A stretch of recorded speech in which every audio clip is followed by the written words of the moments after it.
Hello guys, मेरे YouTube channel पे आप सभी का स्वागत है। मैं लाई हूँ बहुत ही इंटरेस्टिंग एपिसोड जहाँ पे हम देखने को मिलता है कि मनीषा इस बात से काफ़ी खफा हो जाती है कि किस तरह से मासा जो होती है, कैबिन जो होती है वो अभीरा को दे रही होती है और मनोज के हिस्से का सारा जो भी सम्मान रहता है वो सब अभीरा को मिल रहा होता है। ये बात से मनीषा काफ़ी नाखुश और इस बात से आवाज़ उठाती है। बाकी मासा उस टाइम कुछ भी बोल नहीं पाती। अभीरा इस बात से अनजान रहती है। वो बोलती है कि ये कैबिन आप लोगों का, आप लोग ले लीजिए, मुझे कुछ भी नहीं चाहिए। लेकिन यहाँ पे मनोज कहते हैं मुझे किसी की भीख की चीज़ें नहीं चाहिए, मैं अपनी मेहनत से कमाता तो मुझे काफ़ी खुशी होती है। यहाँ पे घर पे सभी लोग शॉक हो जाते हैं और वो वहाँ से चले जाते हैं। एक दूसरे के पीछे सभी लोग भाग जाते हैं यहाँ से।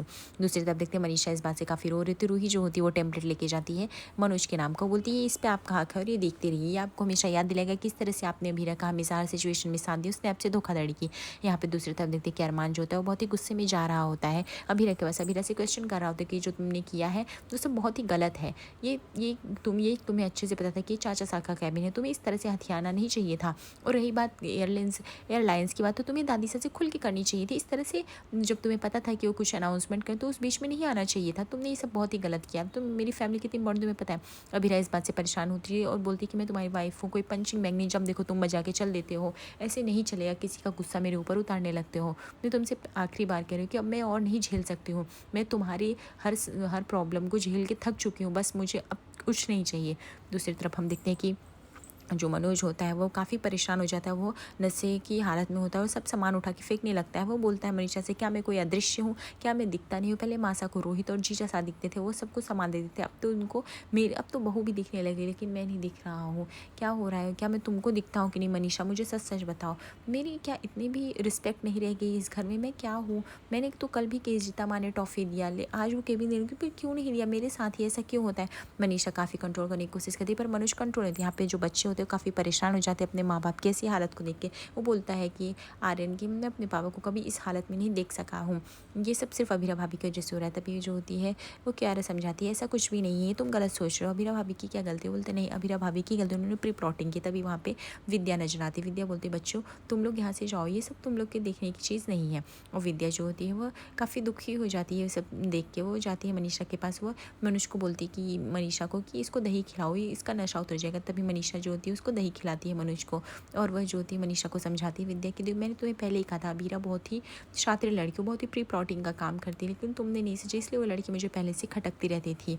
लेकिन तुम चिंता मत करो, मैं तुम्हारे साथ हूँ। यहाँ पे दोनों जो होती है रोने लगते हैं गले मिलके। यहाँ पे अभीरा जो होती है वो काफ़ी परेशान नजर आती है। बोलती है कि मैं क्यों सबके दुख का कारण बनती हूँ? मैं यहाँ पे लोगों को खुश देखना चाहती हूँ, हैप्पीनेस देना चाहती हूँ, लेकिन हमेशा मैं सबको सैड कर देती हूँ। हमेशा ही सबकी कोई ना कोई वजह रहती है। क्या ज़िंदगी भर मेरा ऐसे ही रहेगा?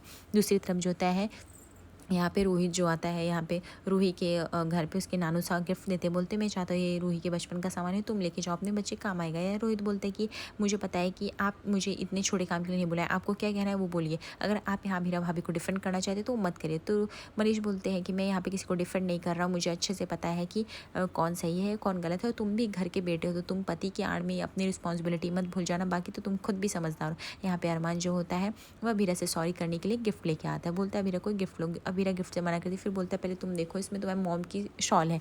अभीरा इतनी खुशी से रहती कि वो गिफ्ट को खोल लेती है और वो शॉल को देखती है और उससे खुशी का ठिकाना रहता, फिर वो शॉल को तुरंत तोड़ने लगती है। फिर अरमान बोलता है ये तो शॉल में चाहता था कि ड्राई क्लीनिंग वगैरह कराने के बाद दो, लेकिन तुम इस तरह से गुस्सा हो कि और मेरे पास कोई गिफ्ट नहीं था तुम्हें ऐसे खुश देखने का, तो मुझे मेरे पास ये एक आइडिया था कि मैं अपोलोजाइज़ कर लूँ और तुम्हें ये शॉल दे दूँ।